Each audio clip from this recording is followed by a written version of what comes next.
7 horas e 56 minutos, de volta com o Manhã no Ar, aqui pela TV A Crítica para Manaus, para a nossa região metropolitana e para a maioria dos municípios do interior desse nosso estado grandioso, viu? Vamos mostrar a participação do nosso telespectador por meio do 9291-2167. Bom dia, Emanuel. Vou tomar meu café ligadinho no Manhã no Ar. É a Gilda, lá do Manoa. Manda um alô para as minhas amigas da Escola Fabrício Sampaio. Alô, Escola Fabrício Sampaio, um alô para todos vocês.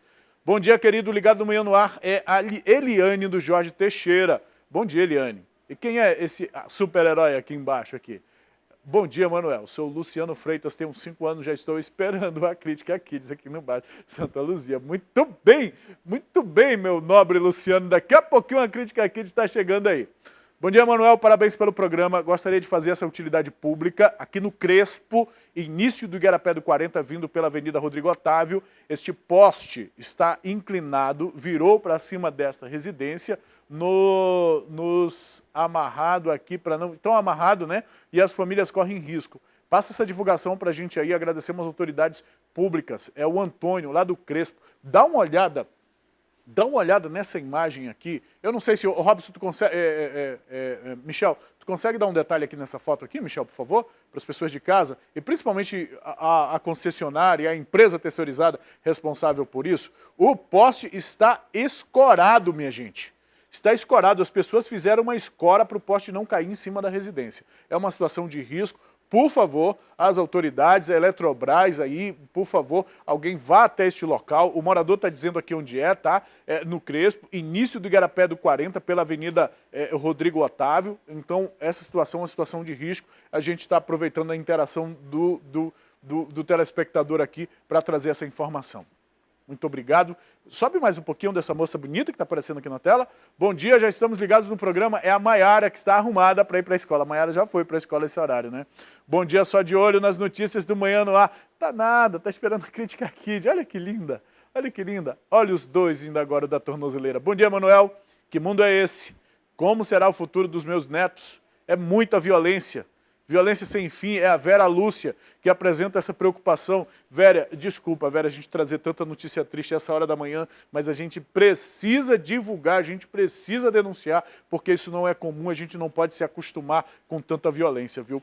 Bom dia, Manuel, Galã de Parintins, estamos sempre ligados no Manhã no Ar e ficando bem informados. Bom trabalho, é o Marcos da Vila da Prata, um abraço para a galera da Vila da Prata, viu? Olha só, muito obrigado às pessoas que fazem essa interação com a gente.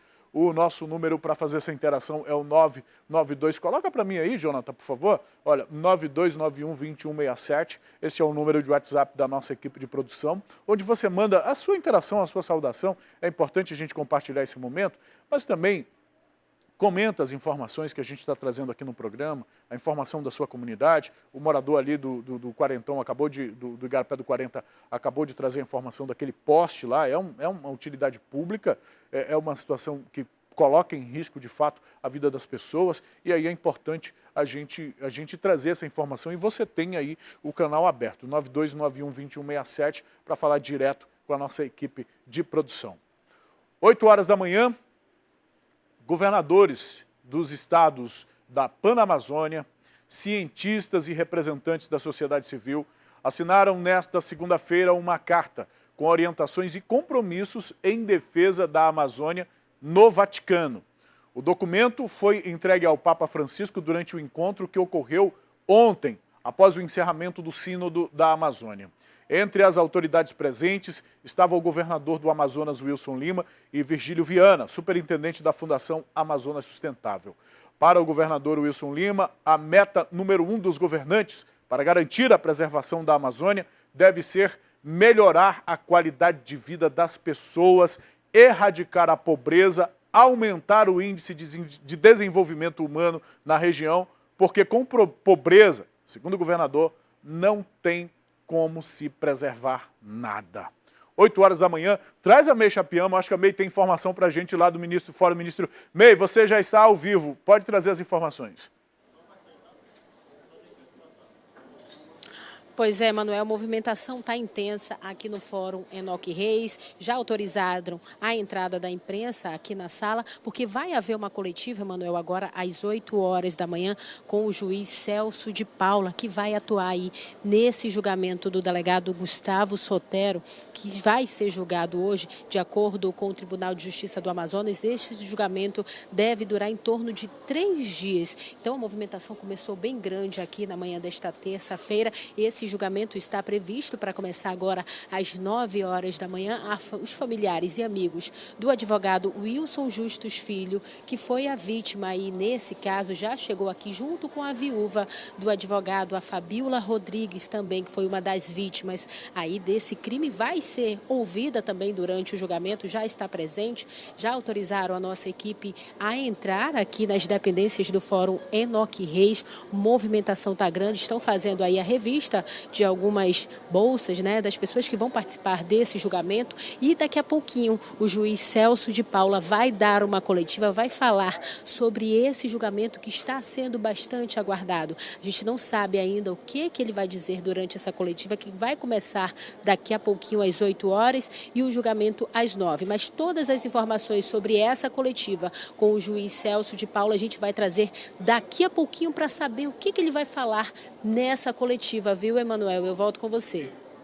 Ok, muito obrigado pelas informações que você traz.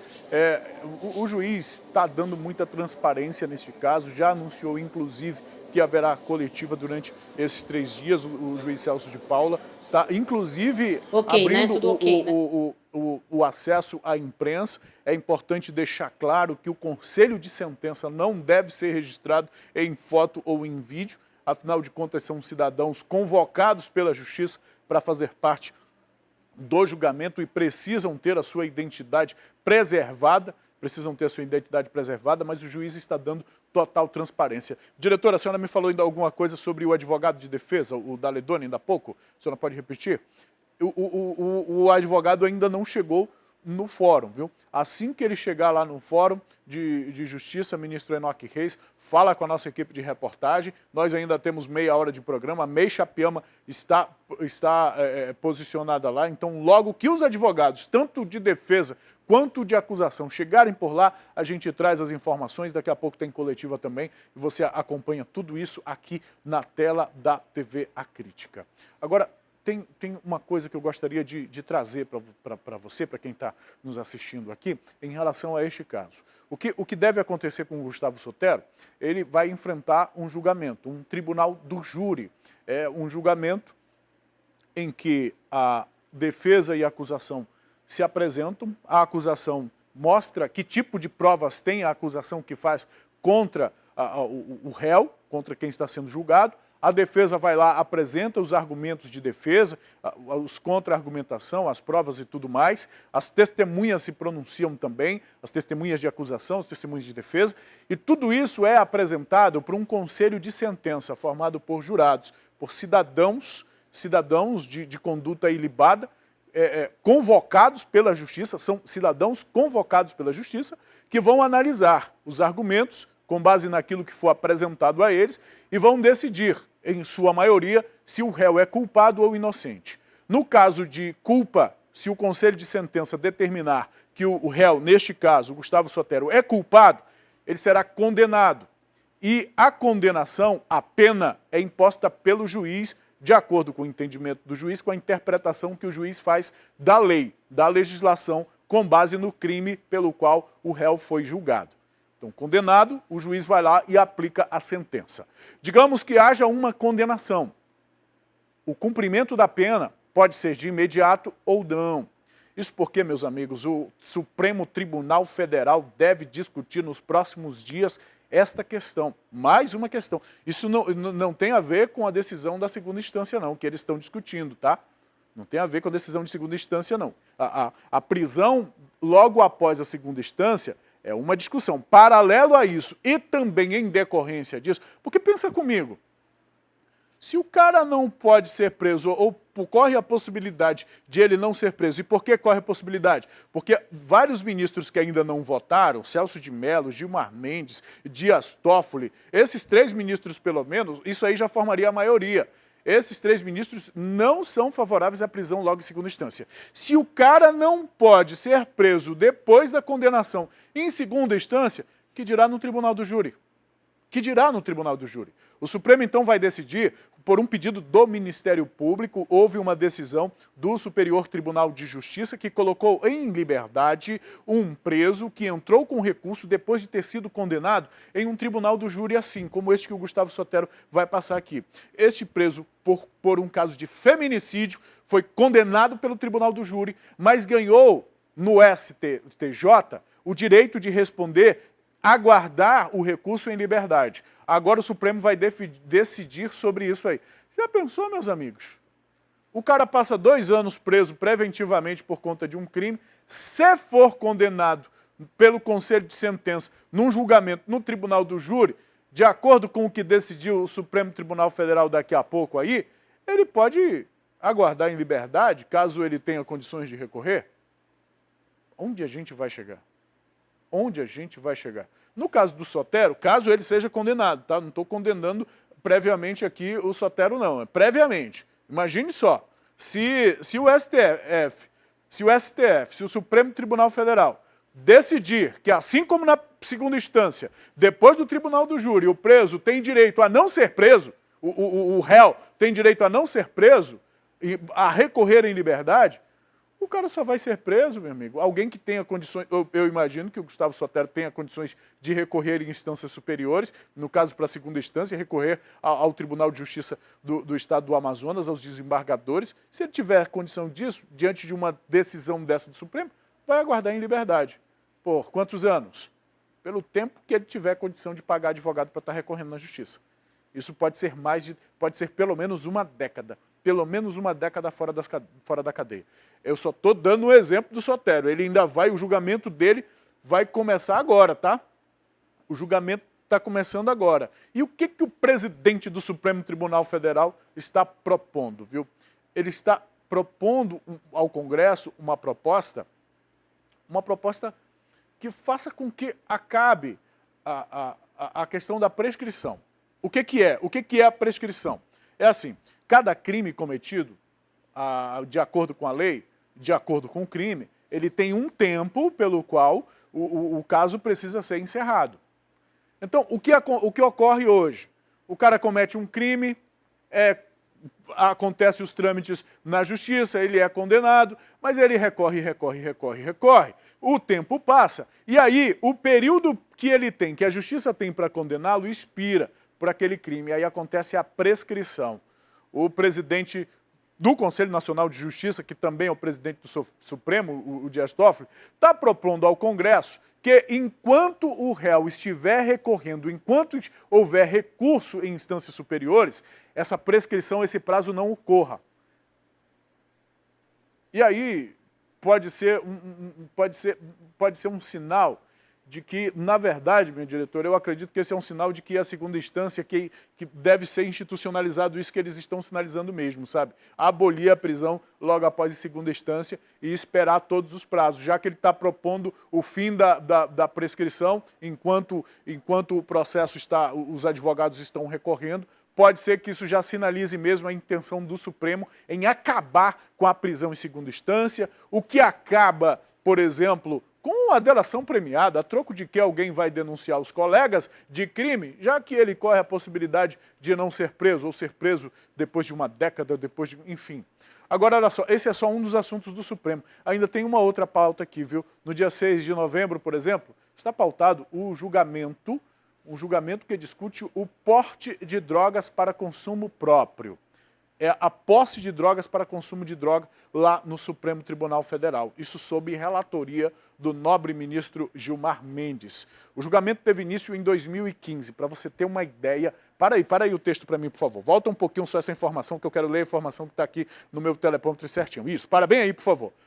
Essa pauta entrou no Supremo em 2015. Nós estamos em 2019. Para você ter uma ideia de como anda a nossa justiça, a Suprema Corte do nosso país. Foi interrompido pelo pedido de vista do ministro Teori Zavascki. Agora o meu texto pode passar um pouquinho. Pedido de vista do ministro Teori Zavascki.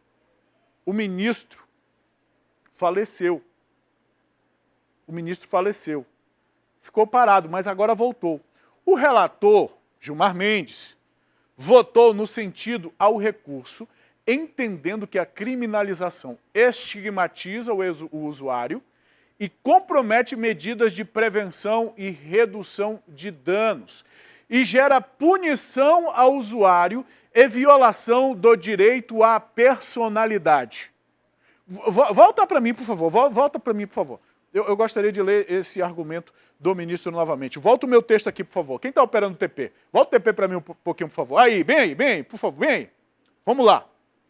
Vamos lá. Mais um pouquinho, por favor, mais um pouquinho. Argumento do ministro Gilmar Mendes, relator desta medida, tá? Nós estamos falando sobre a posse de drogas. De acordo com o ministro Gilmar Mendes, a criminalização da posse de droga estigmatiza o usuário, compromete medidas de prevenção e redução de danos, gerando punição ao usuário e violando o direito à personalidade. Outros ministros também se pronunciaram, como Edson Fachin, que se pronunciou sobre seu voto em relação à maconha, droga apreendida com o usuário. Luiz Roberto Barroso também limitou seu voto à descriminalização da droga, que propôs que o porte até de 25 gramas de maconha ou a plantação de até 6 plantas fêmeas, que sejam parâmetros para referência para diferenciar consumo e tráfico. Esse é o nível da discussão sobre o tráfico, sobre o posse de drogas para consumo que acontece ou que deve acontecer no próximo dia 6 na Suprema Corte Brasileira. Na Suprema Corte Brasileira. É isso que a gente deve aguardar dos nossos nobres ministros, guardiões das nossas leis, os supremos guardiões da nossa Constituição. 8h13.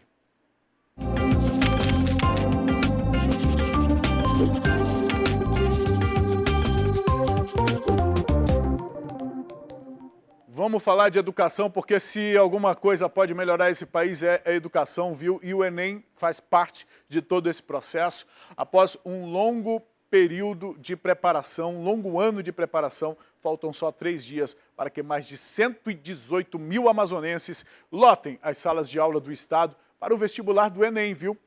Nesta reta final, a orientação é deixar um pouco os livros de lado e cuidar da mente, do corpo e da alma. Confira agora na última reportagem especial para o Enem. É da Catiane Moura a reportagem. Após um longo ano de preparação, faltam só 3 dias para que mais de 118 mil amazonenses lotem as salas de aula do Estado para fazer o vestibular do Enem.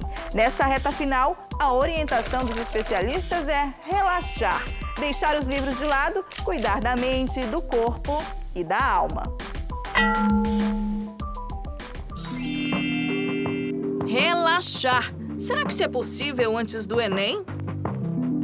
Não, acho que não. Porque acho que o nervosismo é bem mais alto, né? A gente quer tentar pegar o assunto até o último minuto. Gosto de ficar mais com a família porque eu tenho um apoio muito deles, entendeu?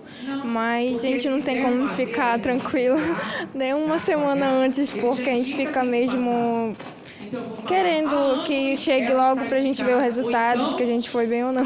Essa não parece uma tarefa fácil para quem sonha entrar na universidade. Nosso futuro tá ali, né? Nas nossas portas ali, né? Para poder passar e tal, e se não passar? Ano perdido, no caso, né? É a 3ª vez que a Marli vai fazer o Exame Nacional do Ensino Médio. Apesar da experiência, o nervosismo não mudou com o tempo. A gente fica meio com nervosismo porque o Enem é muito importante para quem quer crescer, né? Para tentar aliviar a tensão nessa reta final, este professor apostou em aulas descontraídas. Na época da conquista do tricampeonato mundial de futebol, o Brasil vivia sob o regime militar, que, embora politicamente autoritário, não chegou a fazer uso de metodologia violenta, né? O método é exatamente para tentar relaxar os alunos. Mas com um pouco de equilíbrio, um pouco mais de diversão, aquela coisa de levar o aluno para olhar para uma aula mais divertida, mais descontraída. Porque se ele pegar um ritmo muito forte até o final, ele vai cansar. E mente cansa também. Não há coisa pior para o aluno do que uma mente cansada na hora da prova. A Kathleen quer fazer diferente este ano. Na prova passada, só desgrudou dos livros horas antes do exame. E eu já estava sofrendo muita pressão. Eram meus pais cobrando, para os familiares, mas quando chegou na hora da prova eu já consegui proceder. Agora vai ser diferente, né? Tu vai ficar mais calma na hora, já está estudando. Eu já vou estar mais calma, porque esse tipo de nervosismo é porque a gente não treina muito. E quando a partir do momento que você começa a treinar, fazer várias questões do Enem, aí você já relaxa. É tudo a questão de psicológico mesmo. A palavra descanso e diversão podem parecer fora de contexto nesse momento para muitos estudantes, como a Dara, que sonha em passar para o curso de medicina. Eu estou completamente o contrário, agora que eu estou tentando pegar mais firme e resolver a questão do Enem, resolver a questão da UEA. Mas quem sabe um pouquinho mais perto eu desacelero. É importante também, né, focar na saúde mental e tudo mais. Mas esta psicóloga explica por que é importante desacelerar dias antes das provas. O vestibular não é apenas a prova, é o que ele significa para esse jovem. Eu preciso oxigenar minha cabeça, meu cérebro, para me tornar um pouco mais leve nesse momento. A profissional ainda destaca os cuidados com a mente, corpo e alma nesse período. Nesse momento de acompanhamento, eu sempre coloco que é importante trabalhar o pilar, que é corpo, mente e alma. Preciso vigiar meus pensamentos, preciso confiar em todo o meu esforço. Se eu não confio em mim, dificilmente o outro vai confiar.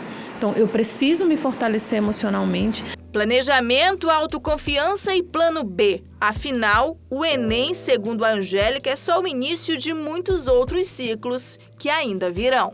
Bom, qual é a maior problemática? E se eu não passar no vestibular? E aí eu coloco que é importante que se enxergue o vestibular como o início de um novo ciclo. Se fecha o ciclo do vestibular e se eu não passar de acordo com tudo que eu planejei, porque não temos controle, não é? Eu preciso pensar num plano B. Eu preciso enxergar como é que eu vou cursar aquilo que eu faria numa faculdade pública e eu não consegui.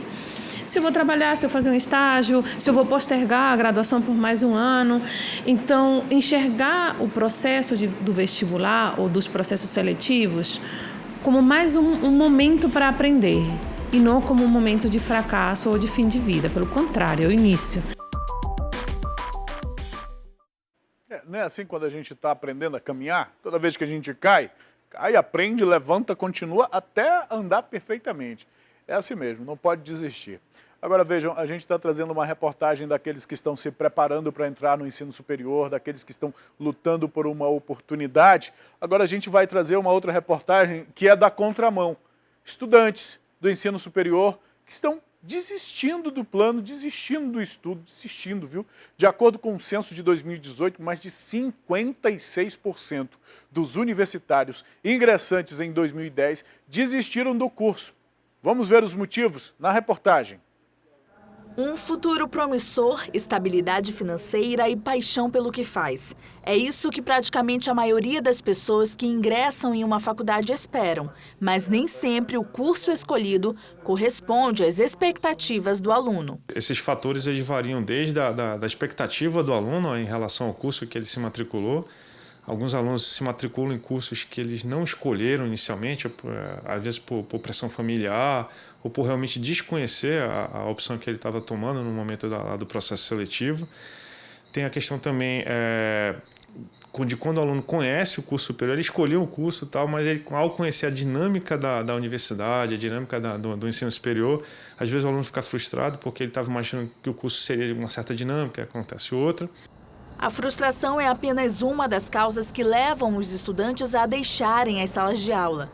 O Ministério da Educação divulgou os dados do Censo da Educação Superior. Dos alunos que ingressaram na universidade em 2010, 56,8% desistiram do curso. Apenas 37,9% concluíram os estudos. Outros 5,3% continuavam na graduação após 6 anos. A alta taxa de desistência preocupa. Ele reflete o quanto esses jovens hoje não trabalham um planejamento de carreira e a questão do autoconhecimento. Cerca de 64% dos jovens que completaram 18 anos já estão no mercado de trabalho em alguma área. E esse é um dos fatores que complicam as frequências em sala de aula. Eu só consegui chegar até o final por causa realmente do ICOMP, porque eles conseguiram uma bolsa para mim. coisa que me ajudou muito a permanecer no curso, que eu realmente creio, tenho certeza que não fosse eles, eu não estaria aqui nessa reta final. Às vezes nós temos alunos que entram aqui em realmente uma fragilidade financeira que não permite ele que ele se mantenha. Às vezes são alunos brilhantes que têm muita capacidade, mas ele não tem capacidade de vir para a universidade e se manter aqui, pagar o seu almoço, o lanche, alguma coisa do tipo. Então, esses fatores juntos aí, misturados em diferentes níveis, colaboram assim, para ter esse aumento e essa manutenção desse nível alto de evasão no ensino superior. Ainda conforme dados do censo, bolsistas e alunos que possuem financiamentos tendem a concluir os estudos mais do que os outros que não têm. Em 2016, 53,3% dos alunos de redes privadas que contrataram um fundo de financiamento estudantil, por exemplo, todos eles conseguiram chegar até a reta final da graduação. Já os alunos que não tinham, 35,1% não conseguiram concluir o curso. Esse jovem se endividou para entrar no curso, né? Então, até que ponto realmente esse jovem está continuando nesse curso, porque realmente ele gostou da área, é o que ele quer seguir profissionalmente, ou até que ponto ele está tendo que fazer isso por uma questão de obrigação, né? Porque ele já se endividou e daí ele vai precisar ter um retorno financeiro.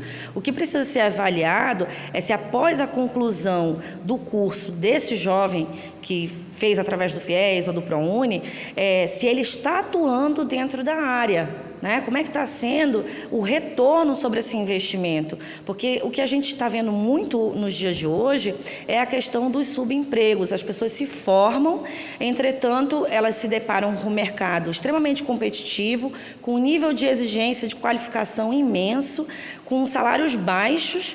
E aí, muitas das vezes, ele não consegue se adaptar àquela realidade e aí ele vai procurar formas alternativas de conquistar a sua renda.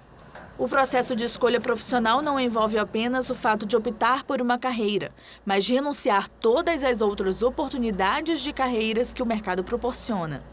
Para tomar uma decisão tão desafiadora, é necessário algumas dicas de quem entende bem do assunto. A gente precisa disseminar que os pais, eles têm que fazer parte desse processo de escolha dos filhos, sabe?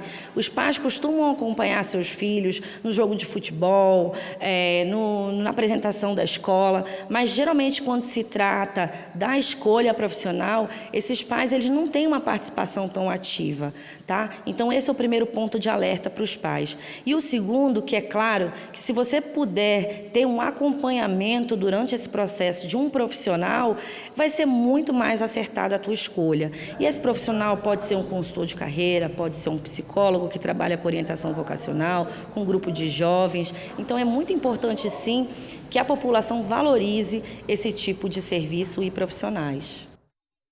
Tá dado a dica aí, viu? Vamos fazer um intervalo? Daqui a pouco a gente tem notícias sobre esporte, viu? Challenger, o maior evento nas águas, viu? Nós vamos trazer detalhes também sobre o julgamento do delegado Gustavo Sotero. Nossa equipe de reportagem está posicionada lá no Fórum Ministro Enoque Reis. Daqui a pouco está chegando os advogados de defesa e de acusação. E a gente traz a informação para você aqui na tela do Manhã no Ar, já, depois do intervalo.